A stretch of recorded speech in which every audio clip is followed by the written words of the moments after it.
আসসালামু আলাইকুম। আহসান একাডেমির পক্ষ থেকে অ্যাবডোমেনের জেনারেল অর্গানাইজেশনের উপরে এই প্রেজেন্টেশনে আপনাকে স্বাগত জানাচ্ছি। অ্যাবডোমেনের জেনারেল অ্যাসপেক্টটাকে আমি কয়েকটা পার্টে ভাগ করতে চাচ্ছি। এই পার্ট ওয়ানে আমি কভার করার চেষ্টা করব জেনারেল অ্যাসপেক্টসটুকু, অ্যাবডোমেনের কনসেপশন, অ্যাবডোমেনকে লিভিং অ্যানাটমিতে কীভাবে রিজিয়নে ভাগ করা যায়, কেমন করে অ্যাবডোমেনের ওয়ালটা তৈরি হয়েছে এবং ক্যাভিটির জেনারেল অ্যাসপেক্টটা ডিসকাস করার চেষ্টা করব এবং প্রত্যেকটা স্টেজে স্বভাবত এই ক্লিনিক্যাল কোরিলেশন করার চেষ্টা করব।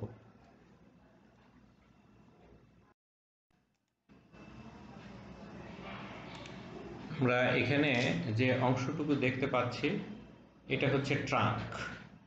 এই ট্রাঙ্কের সাথে হেড, নেক, লিম্বসগুলো লাগানো থাকে, তাহলে সেন্ট্রাল পার্টটাকে ট্রাঙ্ক বলা। তাহলে এই ট্রাঙ্কের একটা বড় অংশ অ্যাবডোমেন, যে ডায়াফ্রাম, তার নিচের অংশটুকু অ্যাবডোমেন, উপরের অংশটুকু। এই ডান পাশে যে মেডিয়ান সেকশনটা দেখা যাচ্ছে তার এই যে কার্ভ স্ট্রাকচারটা হচ্ছে ডায়াফ্রাম।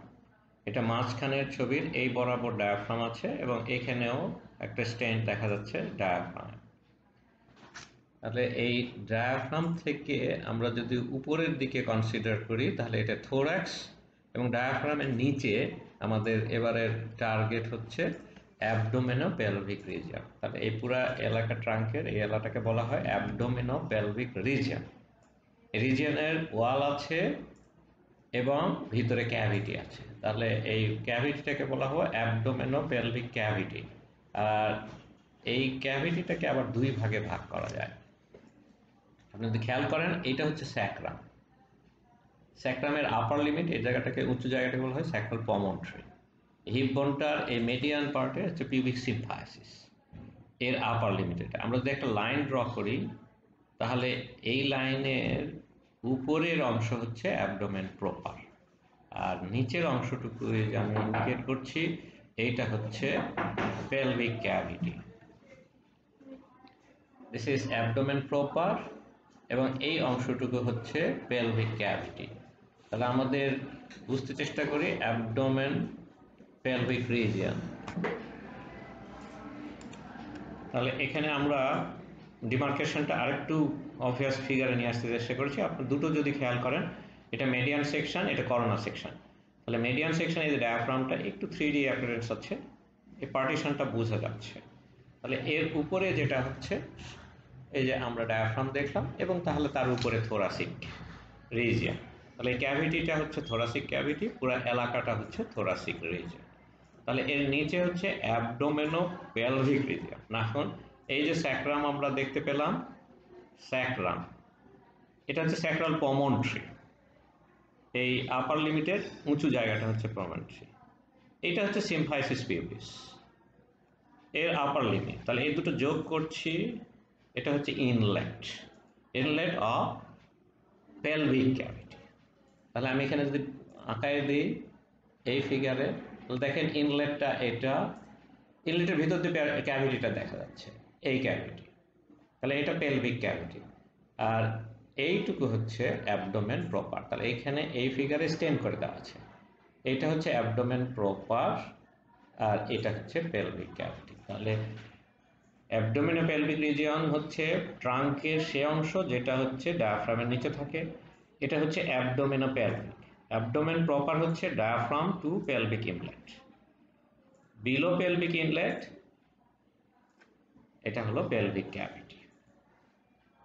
তাহলে অ্যাবডোমেন প্রপার এবং পেলভিক ক্যাভিটি আমাদের কাছে ক্লিয়ার হবে।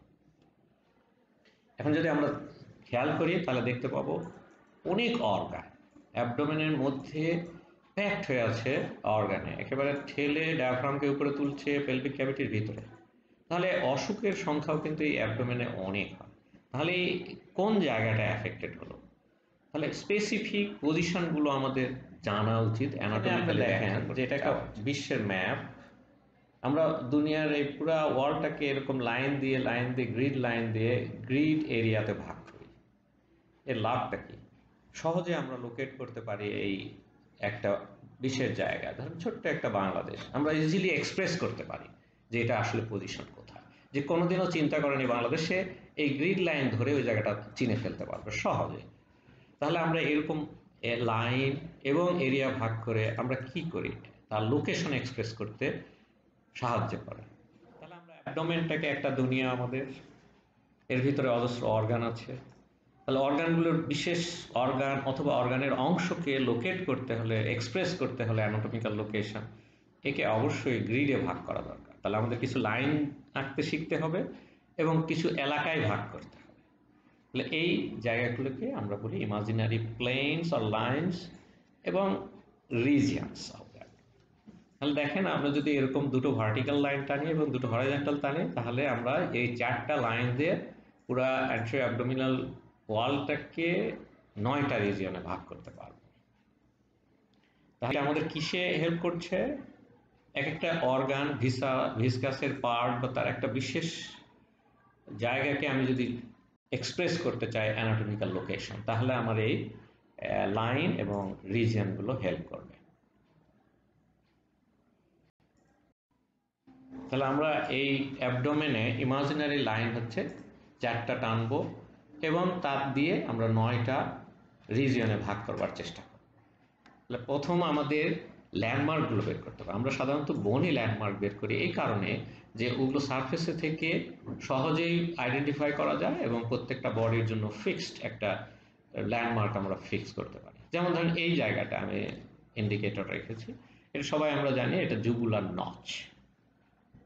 এখন এই জুগুলার নচকে যদি আমি ইন্ডেক্স ফিঙ্গার দিয়ে রোল করতে থাকি, তাহলে এই সাইডে আসলে আমরা ক্ল্যাভিকুলের মেডিয়াল এন্ড পাবো। তাহলে আমি এই যে রাইট ক্ল্যাভিকুলের মেডিয়াল এন্ড পেয়েছি, যেটা জয়েন্ট করছে উইথ স্টার্নাম।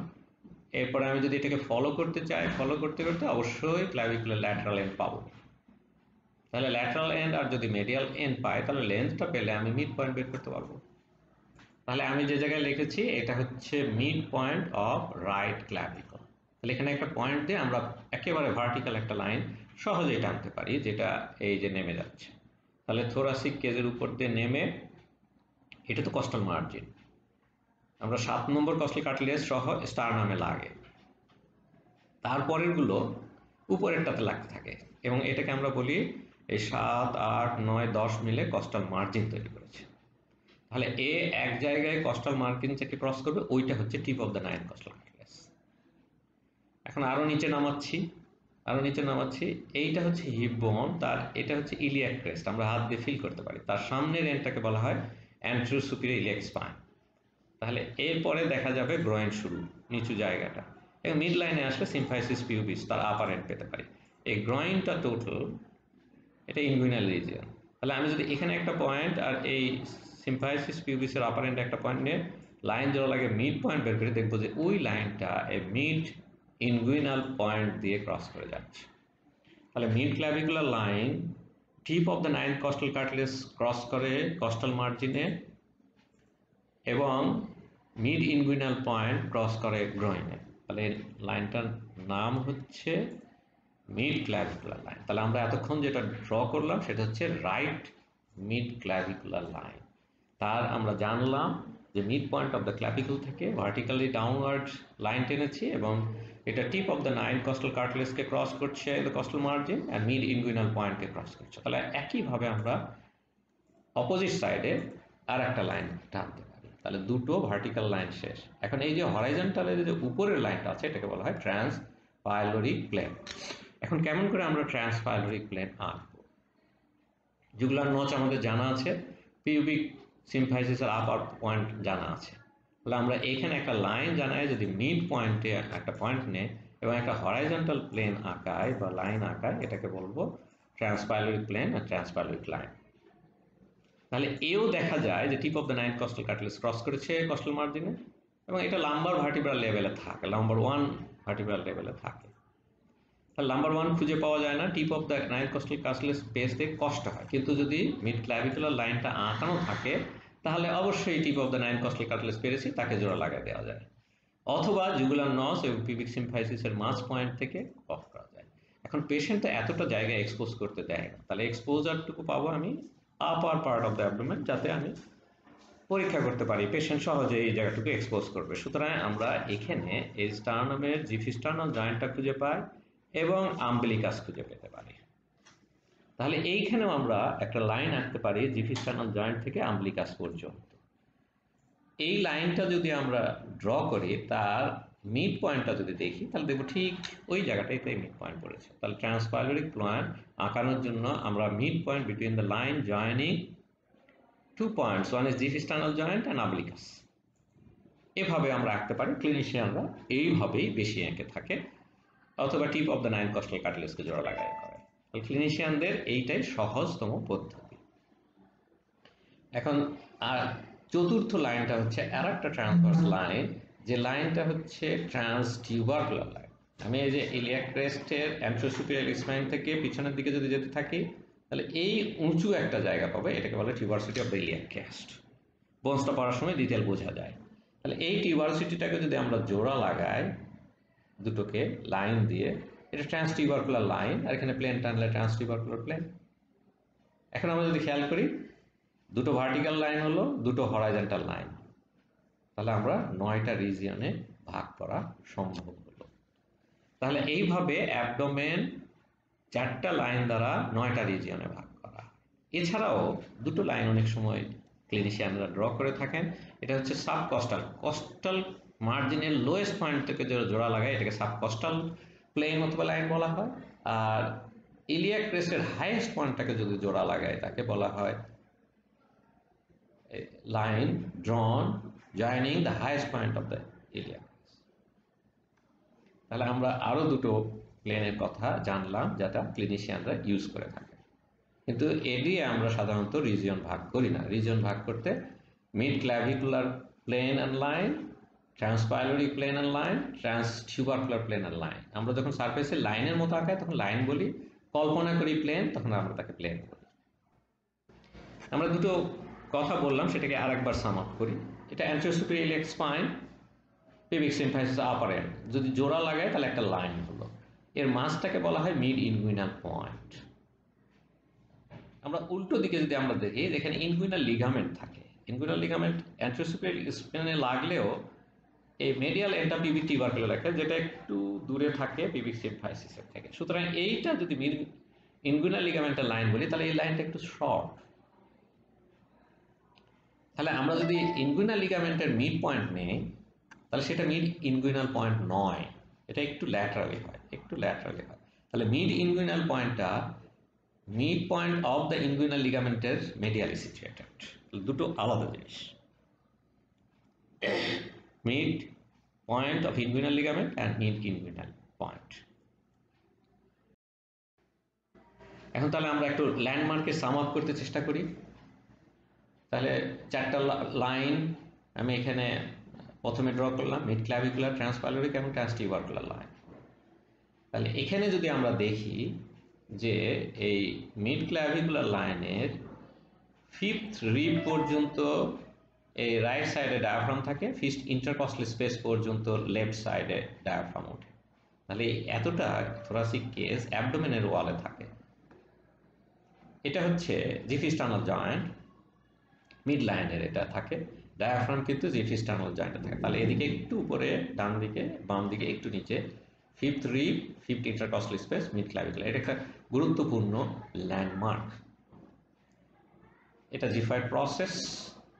এটা কস্টাল মার্জিন, কস্টাল মার্জিন তৈরি হয়েছে 7th, 8th, 9th and 10th coastal cartilage মিলে। আম্বিলিকাস থাকে।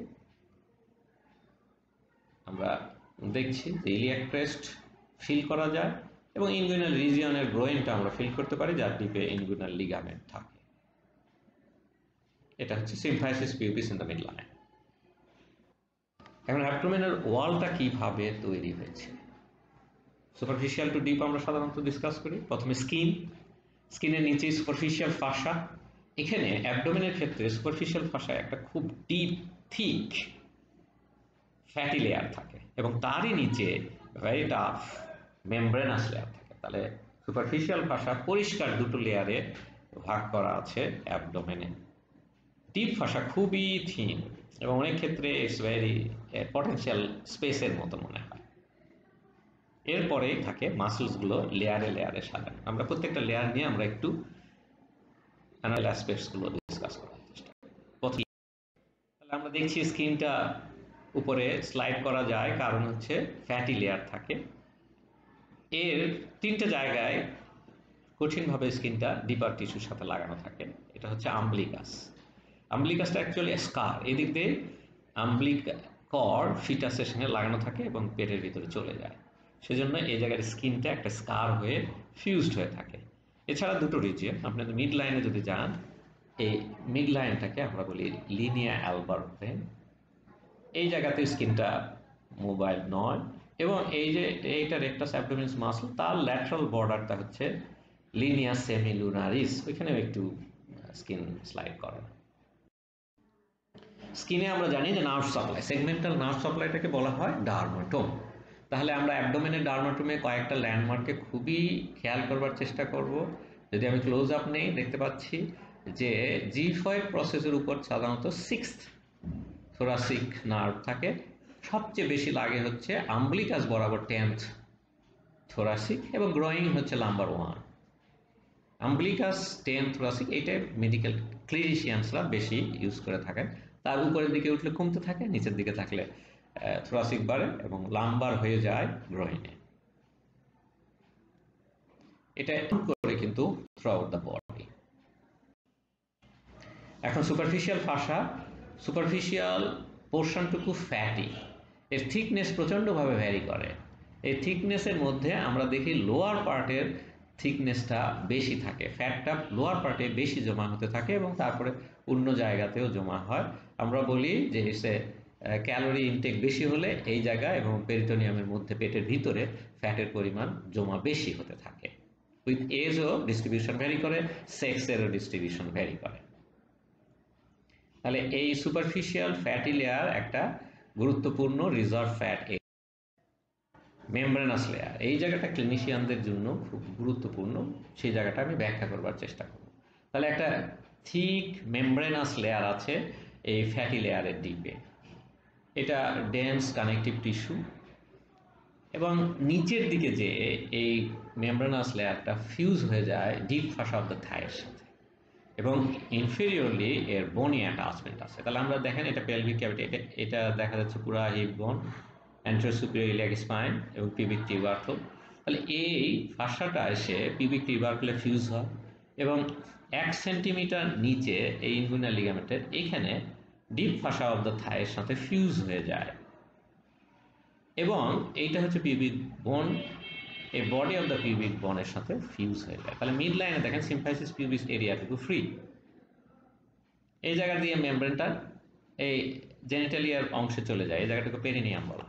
তাহলে দেখেন এই অ্যাটাচমেন্টটা এই লাইন বরাবর এবং থাইকে কাভার করে যাচ্ছে, কিন্তু মাঝখানের এই জায়গাটুকু ফ্রি কন্টিনিউয়াস থাকে অ্যাবডোমিনাল ওয়ালের সাথে। তাহলে পিউবিক বোনের এই সামনে দিয়ে পেরিনিয়ামের সাথে এই অ্যাবডোমেনের আন্ডার মেমব্রেনাস কাভার যে স্পেসটা আছে, পটেনশিয়াল স্পেস যেটা ডিপ ফাসাকে সেপারেট করছে, সেইটা continuous with the pelvic cavity perineum, কিন্তু এবং জেনিটাল ওয়ালেও যাচ্ছে, কিন্তু থাইয়ে যেতে পারছে না।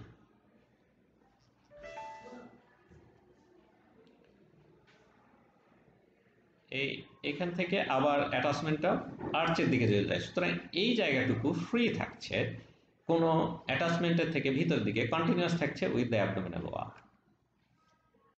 আমরা এই জায়গাটাকে বুঝতে চেষ্টা করব এখন, মেমব্রেনাস লেয়ারটা কিভাবে কন্টিনিউ করছে পেরিনিয়ামে। তাহলে দেখেন আমরা লাইনটা এখানে দেখছি পিউবিক টিউবারকুল, তার মানে এখানে পিউবিক টিউবারকুল, বাকিটুকু ফ্রি। তাহলে পিউবিক টিউবারকুল থেকে এই দেখেন এখান থেকে যদি আমরা অ্যান্টেরিয়র সুপিরিয়র ইলিয়াক স্পাইন থেকে চিন্তা করি, তাহলে এ thigh 1 centimetre below the inguinal ligament, pubic tubercle, body of the pubic bone, pubic arch. তাহলে পুরা জিনিসটাকে কিন্তু অ্যাটাচমেন্ট থাকলো, এদিক থেকে কিছুতেই কিছু ফ্লুইড এদিক যেতে পারবে না। এখন আপনি যদি থাইটাকে সরিয়ে ফেলেন, তাহলে দেখা যাচ্ছে এইটা পেরিনিয়াম রিজন। এই দেখেন reproductive organ, external genitalia female, external genital male. ভিতর থেকে দেখলে এরকম পেলভিক ডায়াফ্রাম, এই জায়গাটাকে হচ্ছে ইউরোজেনিটাল ডায়াফ্রাম বলা দেখা যাচ্ছে, যেটা হলো এইটা হচ্ছে ইউরোজেনিটাল। পিউবিক আর্চ পর্যন্ত এটা, এসটিআর টিউবারসিটি এটা। তাহলে আমরা এই জায়গাটুকু দেখছি ইউরোজেনিটাল ডায়াফ্রাম। তাহলে আমরা দেখলাম কন্টিনিউয়াস অ্যাবডোমিনাল ওয়ালের সাথে, এবং এইখানে ইস্টিয়াল টিউবারসিটি বরাবর এই জায়গাটা আবার ফিউজ করে।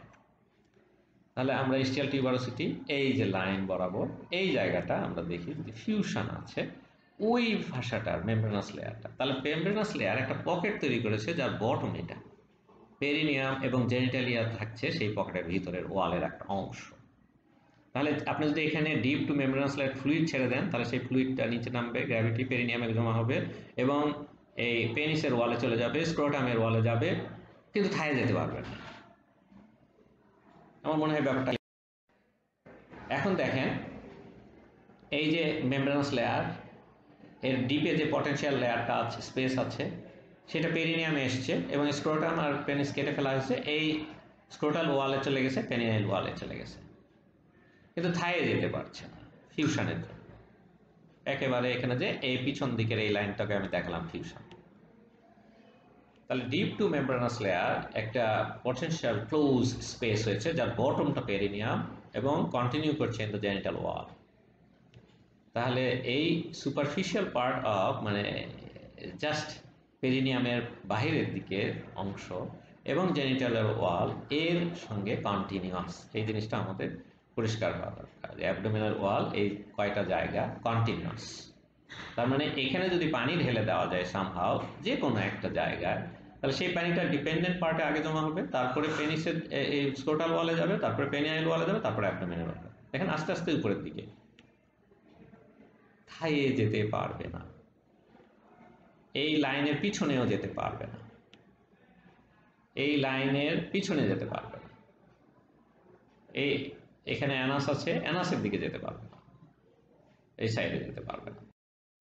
তাহলে এই এই সাইক্লিং রেস তো আমরা অনেকেই দেখেছি, এই প্যাডেলের উপর পা থাকে, এই জায়গাটা একটু শক্ত করে লাগাই নিতে উচিত।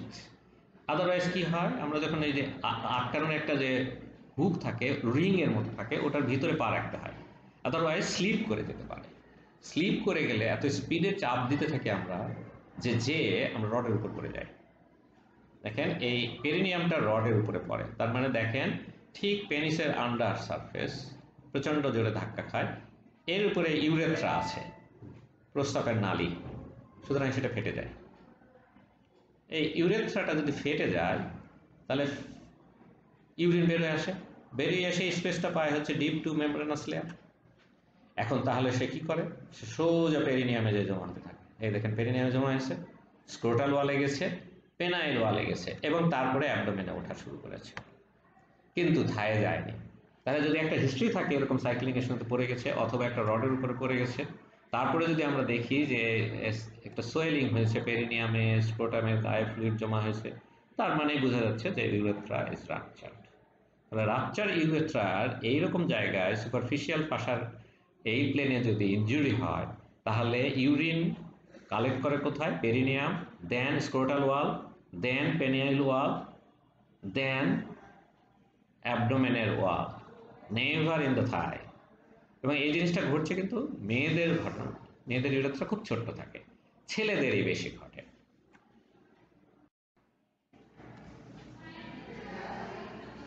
তাহলে দেখেন যদি ফ্লুইডটা ইউরিনটা এই ডিপ টু মেমব্রেনাস লেয়ার এই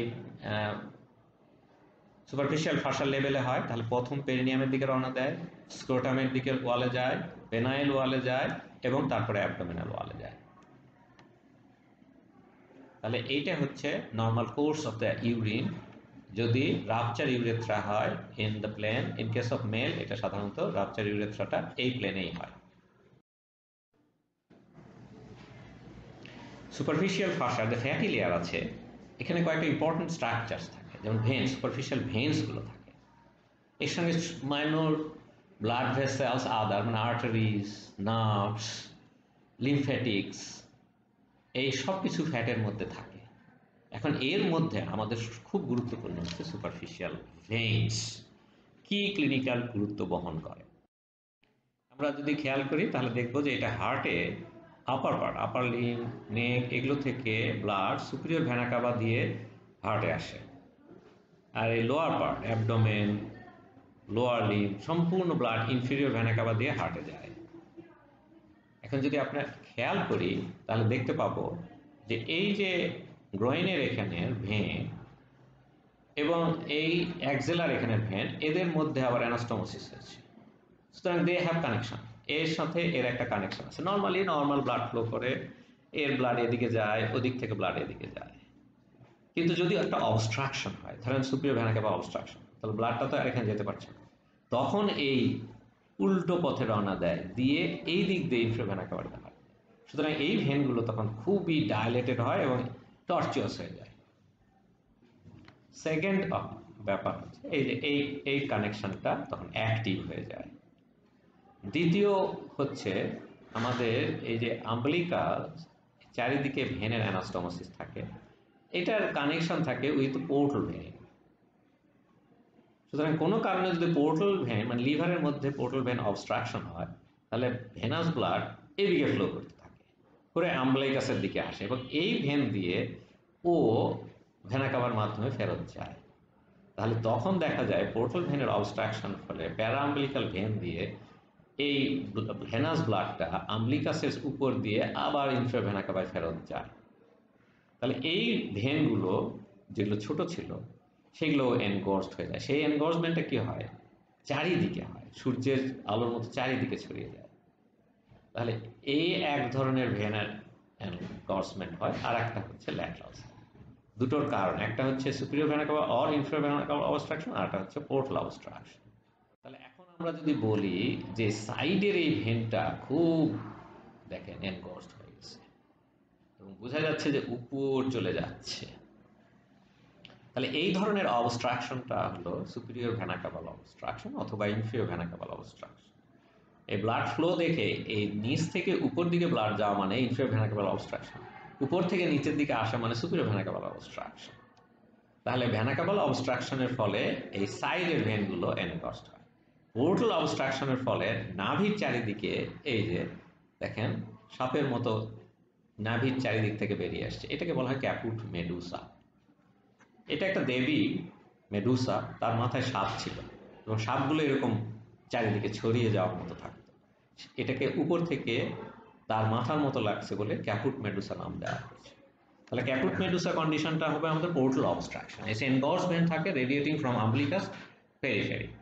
আর ল্যাটারাল সাইডে যদি এই লম্বালম্বি ভাবে ভেন থাকে তাহলে কি বলবো, ভেনা ক্যাভাল অবস্ট্রাকশন। যদি ব্লাড উপর থেকে নিচের দিকে আসে তাহলে সুপিরিয়র ভেনা ক্যাভাল অবস্ট্রাকশন, ব্লাড নিচ থেকে উপর দিকে গেলে ইনফিরিয়র ভেনা ক্যাভাল অবস্ট্রাকশন। ডিপ ফসা আমরা অলরেডি ডিসকাস করেছি, খুব থিন এবং এটা একটা একেবারে পটেনশিয়াল স্পেসের মতো থাকে একটা জায়গায়, কানেকটিভ টিস্যু দিয়ে একটা থিন শিট। এটা জাস্ট মাসলসের সুপারফিশিয়াল। তাহলে এখন ডিপ টু দিস হচ্ছে মাসকুলার লেয়ার। তাহলে এখন আমরা স্কেলিটনটা দেখি কি অবস্থা। স্কেলিটন যদি দেখেন এই যে স্টার্নাম স্টার্নাম মার্জিন, তাই না, এখানে জিপি স্টার্নাম থেকে পিবিক সিম্ফাইসিস পর্যন্ত কোনো স্কেলিটাল এলিমেন্ট নাই।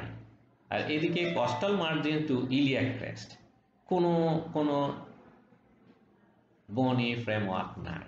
তাহলে এই জায়গাটাতে শুধু সফট টিস্যু আছে, মাসলস অ্যান্ড অ্যাপনিউরোসিস। তাহলে এই lateral and anterior wall, anterolateral হচ্ছে মাসকুলো অ্যাপনিউরোটিক ওয়াল।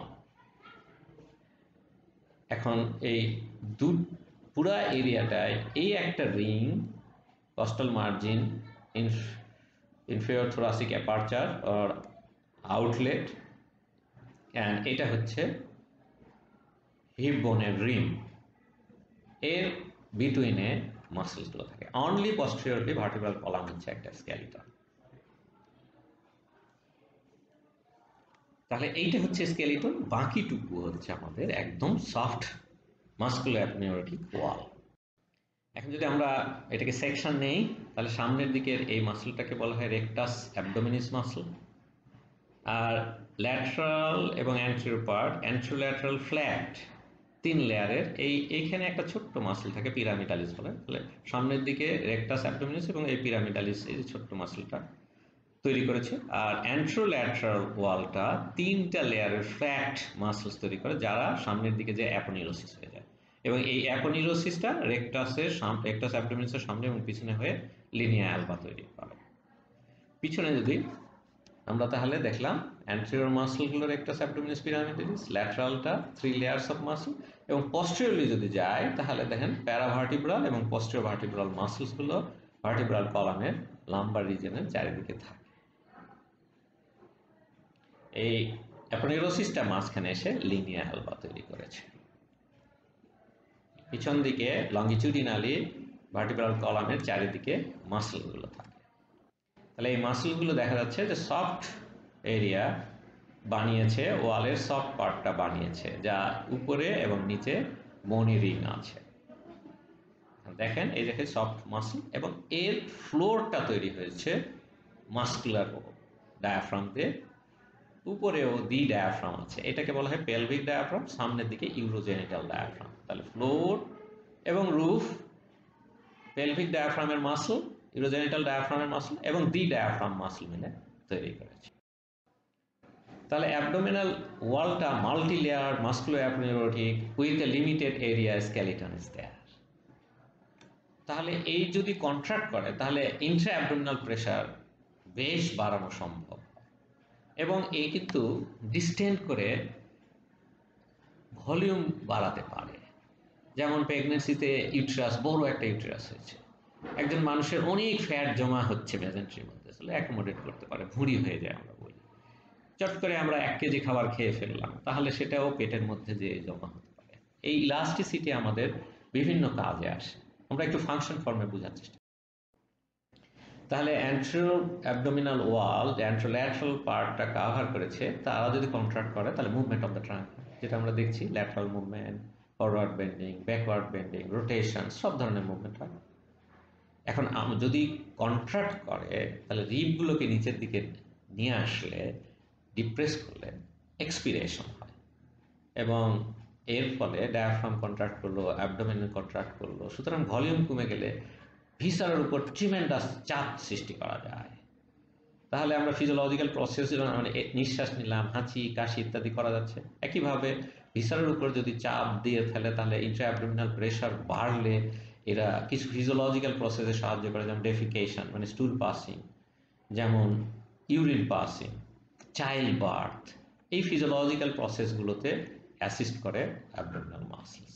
আমরা দ্বিতীয় পর্বে অ্যাবডোমিনাল মাসলসের উপরে ডিটেলে যাওয়ার চেষ্টা করব। ধন্যবাদ এই প্রেজেন্টেশনের সাথে থাকার জন্য।